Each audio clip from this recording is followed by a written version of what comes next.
লেখিকা জলি সাহার ৭ পাকের আগে। ওরে বলাই, মাছের মাথাগুলো আলাদা করে রাখলি তো? দুপুরে ছেচকি হবে। ওই মাথা দিয়ে মুগের ডালও হবে। রান্নার ঠাকুর আবার ওসব গোছানো না থাকলে বসতে চান না। হাতের কাছে সব গুছিয়ে রাখিস। শশাঙ্কবাবু হুকুম দিচ্ছিলেন, এই শেখর, তুমি একটু নিরামিষের দিকটা দেখো। পনিরের সাইজটা একটু বড় রেখো ভাই। এই যে যমুনার মা, কাতলা ইলিশ মাছের সাইজটা বেশ ভালো করে ধুয়ে ঢেকে রাখো। মাটনটা রেওয়াজি, দেখে তো বেশ ভালোই মনে হচ্ছে। শশাঙ্কবাবুর গলায় আজ একই সঙ্গে ব্যস্ততা আর আনন্দ মেশানো এক অদ্ভুত কাঁপন। রান্নাঘরের দিক থেকে উত্তর এলো, সব রেডি মাস্টার মশাই। আজ মেঘলা দিদিমণির বিয়ে বলে কথা, কোনো খামতি থাকবে না। স্কুল মাস্টার শশাঙ্ক বাবুর বাড়ির উঠোনে পা রাখার জন্যেই কোথাও হলুদের বাটা ঘষা হচ্ছে, কোথাও বড় বড় কড়াইয়ে ঘিয়ের সুবাসে মম করছে চারপাশ। গোপালপুরের সেনবাড়িতে আজ সানাইয়ের ভৈরবীর আগে ভোরের কুয়াশা কাটতে না কাটতেই শুরু হয়ে গেছে সাজো সাজো রব। পুকুর ঘাটে গ্রামের মেয়ে বৌদের উলুধ্বনি, জলভরা আর হাসাহাসির শব্দে শান্ত গোপালপুর যেন আজ এক উৎসবে পরিণত হয়েছে। পাত্র অরিন্দম শহরে নামী কলেজের অধ্যাপক, যেমন রূপ তেমনই গুণ। গ্রামের মেয়ে বউ থেকে শুরু করে বড় বুড়োরা হাসি মুখে বলা বলি করছে, মেঘলার মতো লক্ষ্মী মেয়ের কপালে এমন কার্তিক জোয়ান ছেলেই সাজে। কিন্তু এই আলোকসজ্জার শোরগোলের আড়ালে মেঘলার ঘরে তখন এক অন্য রকম নিস্তব্ধতা। আয়নার সামনে বসে মেঘলা যখন নিজের চন্দন চর্চিত মুখটা দেখছিল, তার মনে এক অব্যক্ত অনুভূতি খেলা করছিল। অধিবাস হয়ে গেছে সেই কাক ভরে জল ভরে আসার পরে। ঠাকুরের কাছে ভোগের প্রসাদ খেয়েছে সে, তাদের বাড়ির এই নিয়ম। বিয়ে না হওয়া পর্যন্ত এই প্রসাদী ভোগ তাকে খেতে হবে। এরপর একে একে সমস্ত ক্রিয়াকর্ম শেষ হচ্ছে ধীরে ধীরে। গায়ে হলুদের সাজ পোশাক ছাড়তে না ছাড়তেই সময় হয়ে এসেছে বিয়ের সাজ পোশাক গুছিয়ে রাখার পালা। কারণ গোধূলি লগ্নে বিয়ে তার, কিন্তু সেই আনন্দের মাঝেই ঘটল এক অদ্ভুত ঘটনা। বরযাত্রীরা তখনও এসে পৌঁছায়নি। মেঘলা নিজের ঘরে বসে সাজছিল। গায়ে হলুদের শাড়ি গহনা খুলে রেখে বিয়ের সাজের শাড়ি গহনা গুছিয়ে এক জায়গায় করে রাখছিল।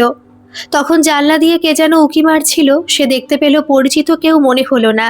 তারপর দেখলো এক ছায়ামূর্তি কাচের জানালা দিয়ে যেতে যেতে দরজার দিকে গেল। এরপর সে দেখে দরজার সামনে এক বৃদ্ধা দাঁড়িয়ে। মেঘলার ঘরে সেই মুহূর্তে কেউ ছিল না। তখনও মেকআপ হয়নি, শাড়ি গয়না পরা হয়নি। পাশের বাড়ির বৌদি তাকে সাজানোর দায়িত্ব নিয়েছে। কারো বিয়ে লাগলে তার ডাক পড়ে, সেই আসার কথা। সেই মুহূর্তে দরজায় দাঁড়িয়ে থাকা বৃদ্ধার পরনে সোনালি জরির সাদা থান, পায়ের জুতোয় মাটি লেগে আছে, চোখে কেমন অদ্ভুত শান্ত দৃষ্টি। তাকে দেখে মেঘলা অবাক হয়ে বলল, কে আপনি? এখানে দাঁড়িয়ে আছেন কেন? কাউকে খুঁজছেন কি? বৃদ্ধা মৃদু হেসে বললেন, মা, একটু জল খাওয়াবি? অনেক দূর থেকে এসেছি। বিয়ে বাড়ির ব্যস্ততায় কেউ সেইভাবে খেয়াল করেনি এই বৃদ্ধাকে। খেয়াল করেনি বললে ভুল হবে, পাত্তা দেয়নি। মেঘলা নিজেই উঠে গিয়ে গ্লাসে জল এনে দিল, সঙ্গে প্লেটে দুটো রসগোল্লাও দিল। বৃদ্ধা ধীরে ধীরে খেলেন। তারপর মেঘলার মাথায় হাত রেখে তৃপ্তির সুরে বললেন, সুখী হোস মা। বাবা মাকে ছেড়ে যেতে মন খারাপ করছে? আজ যা হারাবি ভাবছিস তার চেয়েও বড় কিছু ফিরে পাবি। কথাটা শুনে মেঘলার গায়ে কাঁটা দিল। সে কিছু জিজ্ঞেস করার আগেই বৃদ্ধা বললেন, তোর বাবাকে বলিস পুরনো আম গাছটার তলাটা একবার দেখতে আজকেই। ওখানে অপেক্ষা করছে এমন এক জিনিস। বলে কথা অসমাপ্ত রেখে বললেন, আর এক গ্লাস জল হবে রে মা। মেঘলা জল আনতে গেলে তিনি বেরিয়ে গেলেন। মেঘলা জল নিয়ে এসে দেখল ঘরে কেউ নেই। ঘরের জিনিসপত্র যেমনটি ছিল তেমনটি আছে। ছুট্টে বারান্দায় এসে দেখে কেউ নেই। মেঘলা কিছু জিজ্ঞেস করার আগেই দেখল বৃদ্ধা ভিড়ের মধ্যে মিলিয়ে গেলেন। ভয় পেয়ে বাবাকে সব বলল মেঘলা। শশাঙ্কবাবু প্রথমে হেসে উড়িয়ে দিলেও আম গাছটার তলাটা দেখতে কথাটা শুনে হঠাৎ থমকে গেলেন। আর আজকেই বা দেখতে বললেন কেন? কারণ বাড়ির পেছনের পুরনো আম গাছটার সঙ্গে জড়িয়েছিল তার জীবনের এক বেদনাদায়ক স্মৃতি। একমাত্র মেয়ের বিয়ে, অথচ মনের মতো গহনা দিয়ে তাকে সাজিয়ে দিতে না পারার এক অব্যক্ত যন্ত্রণা কাজ করছে বাবার মনে। যদিও পাত্রপক্ষের কোনো দাবি নেই, তবুও তো সাত জাগে আদরের মেয়েটিকে একটু সুন্দর করে সাজিয়ে বিদায় দিতে। একদিকে পাহাড় প্রমাণ দেনার ভার, অন্যদিকে প্রিয় সন্তানকে অন্যের হাতে তুলে দেওয়ার বিচ্ছেদ বেদনা, সব মিলিয়ে এক অস্থির সময় কাটছে তার। আয়োজন হয়তো সামান্যই হয়েছে, কিন্তু তার ভেতরে মিশে আছে একজন বাবার সর্বস্ব উজাড় করে দেওয়া ভালোবাসার চোখের জল। প্রায় ৩০ বছর আগে ওই আমগাছ তলা থেকেই তার মা অর্থাৎ মেঘলার ঠাকুমা একদিন হঠাৎ নিখোঁজ হয়ে যান। অনেক খোঁজাখুঁজি করেও আর তাকে পাওয়া যায়নি। যাওয়ার আগে তিনি মাঝে মাঝে বলতেন, আমি একদিন তোদের ছেড়ে চলে যাব, আবার এই বাড়ির বড় আনন্দের দিনে আমি ফিরব। তখন কেউ কথাটা গুরুত্ব দেয়নি, কিন্তু মা একদিন সত্যি সত্যি নিখোঁজ হয়ে গিয়েছিলেন। মেঘলার কাছে শোনার পর কেমন অদ্ভুত টানে ও কৌতূহলে শশাঙ্কবাবু কয়েকজনকে নিয়ে আম গাছটার কাছে গেলেন। গাছের নিচে বহুদিনের শুকনো মাটি একটু উঁচু হয়েছিল। খুঁড়তেই বেরিয়ে এলো একটা ছোট্ট লোহার বাক্স। সবার চোখ কপালে। বাক্স খুলে দেখা গেল তার ভিতরে পুরনো কিছু গয়না। গয়নাগুলোর জৌলুস হারায়নি, সঙ্গে একটা চিঠি। কাপা হাতে শশাঙ্কবাবু চিঠিটা পড়তে লাগলেন। খোকা, যখন তুই এই চিঠি পাবি আমি হয়তো আর থাকবো না। সংসারের কোনো অভাবের সময় কাজে লাগবে, তাই আমার গয়না বিক্রি করতে চাইনি, লুকিয়ে রাখলাম। তোর ছেলে হোক বা মেয়ে, তোর সন্তানের বিয়েতে এগুলো ব্যবহার করিস। এর মধ্যেই আমার আশীর্বাদ মিশে থাকবে। চিঠির নিচে তার মায়ের নাম। শশাঙ্কবাবুর হাত কাঁপতে লাগলো, চোখ দিয়ে জল পড়তে লাগলো টপ টপ করে, কারণ সেই গয়নাগুলোই ছিল তার মায়ের শেষ স্মৃতি। মায়েরা বুঝি এমনই হয়, সন্তানের জন্য কতটাই না ভাবেন। কিন্তু আশ্চর্যের বিষয়, চিঠির কাগজ একটুও নষ্ট হয়নি, যেন সেদিনই লেখা। বাড়ির সবাই স্তব্ধ। মেঘলার মনে হঠাৎ সে বৃদ্ধার মুখ ভেসে উঠল। সে আস্তে বলল, বাবা, উনি কি তবে ঠাকুমা ছিলেন? কোনো উত্তর দিতে পারলেন না। শশাঙ্কবাবু সুখ দুঃখে মেশানো আনন্দাশ্রু ফেলছিলেন। মা, মা বলে চারিপাশে মাকে খুঁজতে লাগলেন। মা, তুমি কোথায় গেলে? আজ শুভ দিনে আমার হাতে কিছু না খেয়ে ফিরে গেলে মা। আমি তোমায় নিজের হাতে খাওয়াতাম। আমার সঙ্গে দেখা না করে তুমি কিভাবে চলে গেলে? সকলে যখন শশাঙ্কবাবুকে নিয়ে তার চাইতে এই আশ্চর্য ঘটনা নিয়ে ব্যস্ত, ঠিক তার একটু পরে ভিড় ঠেলে সে বৃদ্ধা সামনে এসে দাঁড়ালেন। একদম রক্ত মাংসের মানুষ। বাড়ির সবাই স্তম্ভিত। শশাঙ্কবাবু কিছুক্ষণ চেয়ে থেকে চিনতে পারলেন সেই চেনা চোখের দৃষ্টি। তিনি আছড়ে পড়লেন বৃদ্ধার পায়ে। মা, তুমি বেঁচে আছো? তুমি ফিরে এলে? মুহূর্তে যেন সময় থমকে গেল। মায়ের চেহারার অনেক পরিবর্তন হয়েছে, তাই বলে মাকে চিনতে পারবে না তা তো হতে পারে না। বৃদ্ধা ধীরে ধীরে উঠোনে এসে দাঁড়ালেন, তারপর চারপাশে তাকিয়ে মৃদু গলায় বললেন, বাড়িটা খুব বদলে গেছে রে খোকা। খোকা ডাকটা কানে পৌঁছাতেই শশাঙ্কবাবুর বুকের ভেতরটা হু হু করে উঠল। কত বছর পরে মায়ের সে স্নেহমাখা কণ্ঠস্বর শুনে তার চোখ ঝাপসা হয়ে এলো, আর সারা শরীর জুড়ে এক অদ্ভুত শিহরণ ছড়িয়ে পড়ল, যেন মুহূর্তের জন্য তিনি আবার ছোট্ট সেই খোকাটাই হয়ে গেছেন। মা, তুমি বেঁচে আছো? আমাকে পিসেমশাই বলেছিল বাবা মারা যাওয়ার পরে তোমার মাথাটা কেমন হয়ে গেছিল। তারপর তুমি একদিন কাউকে কিছু না বলে আমাকে রেখে কোথায় চলে গেছো। কেউ তোমায় খুঁজে পায়নি, তুমি হারিয়ে গেছো। তারপর অনেকদিন না আসায় সবাই বলে হয়তো বেঁচে নেই, কিন্তু আমার মন বলছিল তুমি বেঁচে আছো। আজ পিসেমশাই কেউ বেঁচে নেই মা। পিসির একটা ছেলে সন্তানও হয়েছিল, তবে আতুর ঘরেই সে মারা যায়। বাচ্চাটার হার্ট ফুটো ছিল, ডাক্তারবাবু বলেছিলেন। পিসিমা আমায় পুত্র স্নেহে মানুষ করেছেন। পিসিমা মারা গেছেন বছর চারেক হলো। পিসেমশাই তারও আগে মারা গেছেন। গিরিবালা মন দিয়ে শুনলেন, তারপর কাপড়ের আঁচল দিয়ে চোখ মুছতে মুছতে বললেন, বিধাতার কি লিখন, আমরা যদি একসঙ্গে থাকতাম সকলে, জীবনটা কত খুশি খুশি কেটে যেত সবার। ঠিক তখনই দূর থেকে শোনা গেল শাক, উলুধ্বনি আর ব্যান্ড পার্টির আওয়াজ। বর এসে গেছে। সবাই হৈ হৈ করে বর দেখতে ব্যস্ত। হৈ হুল্লোড় এই প্রসঙ্গ নিয়ে আর আলোচনা হলো না। গিরিবালা দেবীকে যত্ন করে সাজিয়ে দিল তার বৌমা সরলা। পায়ে হাত দিয়ে নমস্কার করে একরকম তাড়াহুড়ো করে বরণডালা নিয়ে এগিয়ে এলো বরের গাড়ির দিকে। ক্যামেরাম্যান ও পৌঁছে গেছে জায়গা মতো। ছবির পর ছবি তোলা হলো। সামনের বারান্দায় দাঁড়িয়ে গিরিবালা দেবী তাকিয়ে সমস্ত ক্রিয়াকর্ম দেখছিলেন। চোখ দিয়ে টপ টপ করে জল পড়ছিল তার আনন্দে। আহা, কি সুন্দর হয়েছে আমাদের নাত জামাই, একদম রাজপুত্তুর গো। দেখছো তুমি শশাঙ্কর বাবা? তার স্বামীর কথাও খুব মনে পড়ছিল সেই মুহূর্তে। সেই রাতেই মেঘলার বিয়ে হলো ঠাকুমার নকশা করা পুরনো গয়না পরিয়ে। মেঘলাকেও গয়না পরে যেন কোনো এক রাজকুমারী থেকে কোনো অংশে কম লাগছে না। মেঘলা চলে যাওয়ার পরদিন সকাল থেকে মেঘলার শ্বশুর বাড়িতে সবাই শুধু একটাই কথা বলছিল, এমন আশ্চর্য ঘটনা জীবনে শুনিনি। মেঘলা শ্বশুর বাড়ি গিয়েও মনে মনে বারবার ভাবছিল ঠাকুমার মুখ, ওই চোখ দুটো, ওই কাপা গলা, কেমন যেন আলাদাই অনুভূতি হচ্ছিল। তুমি আরও আগে ফিরে এলে না কেন ঠাকুমা? বিয়ের পরের দিন মেয়ে শ্বশুর বাড়ি চলে যাবার পর শশাঙ্কবাবু বারে বারে সে চিঠিটা পড়ছেন। মেঘলার মা সরলা দেবী ঘটে যাওয়া অজানা ঘটনাগুলোর কথা ভেবে অবাক হচ্ছেন। তার স্বামী তো বলেছিলেন তার মা বেঁচে নেই, তার কথা কেউ জানে না।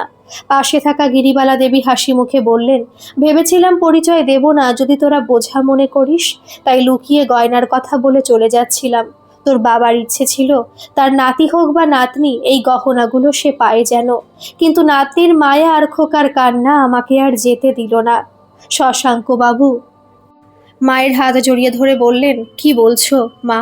আমার মেয়ের বিয়েতে তোমাকে ফিরে পেয়েছি, এটা ঈশ্বর কত বড় উপহার যে আমায় দিলেন বলে বোঝানো যাবে না। এক মা চলে যাচ্ছে, আরেক মাকে পেলাম। মা ডাকটা মুছে গেল না আমার বাড়িটা থেকে। শশাঙ্কবাবু তার মাকে আড়াল করে একরকম ফিসফিস করেই বললেন, তুমি যদি গহনাগুলো না দিতে পাত্রপক্ষ কিছু বলতো না ঠিকই, তবে আমার মনটা কুড়ে কুড়ে খাচ্ছিল। ভেবেছিলাম পরে সুযোগ মতো কিছু গয়না মেঘলাকে গড়িয়ে দেব। তোমার বৌমার বেশিরভাগ গয়নাই তো আমি আমার মেয়েকে দিয়েছি, তারও তো গহনা বেশি ছিল না। এই অগ্নিমূল্যের বাজারে আমার খুব উপকার হলো। এছাড়া অনেক দেনাও হয়ে আছে, সেটা মেটাতে পারবো। সারা গোপালপুরে বারবার লোকের মুখে মুখে এই আশ্চর্যজনকভাবে গিরিবালার প্রত্যাবর্তনের গল্প ফিরতে লাগলো। এই ছোট্ট মফস্বল শহরে এমন ঘটনা সচরাচর ঘটে না। সপ্তাহখানেক পরে অষ্টমঙ্গলায় যখন মেঘলা বরকে নিয়ে বাপের বাড়ি এলো, দেখলো ঠাকুমা বাড়ির বারান্দায় বসে আছেন। মেঘলা ছুটে গিয়ে তাকে জড়িয়ে ধরল। 30 বছর আগে হারিয়ে যাওয়া মানুষটা সত্যি ফিরে এসেছে। নাত জামাই অরিন্দম রহস্যটা ঠাকুমার মুখ থেকে জানতে চাইলে বৃদ্ধা সব পুনরায় নাত জামাইকে খুলে বললেন। এক সময় খুব অভাব ছিল আমাদের সংসারে। শশাঙ্ক তখন স্কুলে পড়ে। সংসার চালাতে জমি জমা বিক্রি হচ্ছিল, কিন্তু গিরিবালা দেবীর স্বামী মারা যাওয়ার আগে কিছু গয়না দিয়ে বলেছিলেন, এগুলো নাতি বা নাতনির বিয়ের জন্য রেখে দিও। তিনি গয়নাগুলো লুকিয়ে রাখেন আম গাছের নিচে। খুব বিপদ ছাড়া এই গয়না ব্যবহার করতে না করেছিলেন তার স্বামী। স্বামীর মৃত্যুর কিছুদিন পর গিরিবালা দেবী শোকে মানসিক ভারসাম্য হারিয়ে ফেলেন। প্রায়শই ওই আম গাছের তলায় বসে থাকতেন। একদিন দিশেহারা হয়ে কাউকে না জানিয়ে এক দূর সম্পর্কের আত্মীয়ার বাড়ি চলে যান। কিছুদিন সেখানে থাকেন। সেখান থেকে তীর্থ দর্শনের উদ্দেশ্যে কাশী রওনা হন তাদের সঙ্গে। কিন্তু কাশীতে গিয়ে সেখানে থাকাকালীন তিনি এক দুরারোগ্য ব্যাধিতে আক্রান্ত হলে সেই আত্মীয় তাকে এক আশ্রমে ফেলে রেখে চলে যান। বৃদ্ধা দীর্ঘশ্বাস ফেলে বলতে লাগলেন, সেই সময় যোগাযোগের এত সুবিধাও ছিল না। আমি সাধারণ মুখ্য টুকু মানুষ, অত শত বুঝতাম না। অসুস্থ অবস্থায় দীর্ঘ সময় আশ্রমে কাটাতে হয়।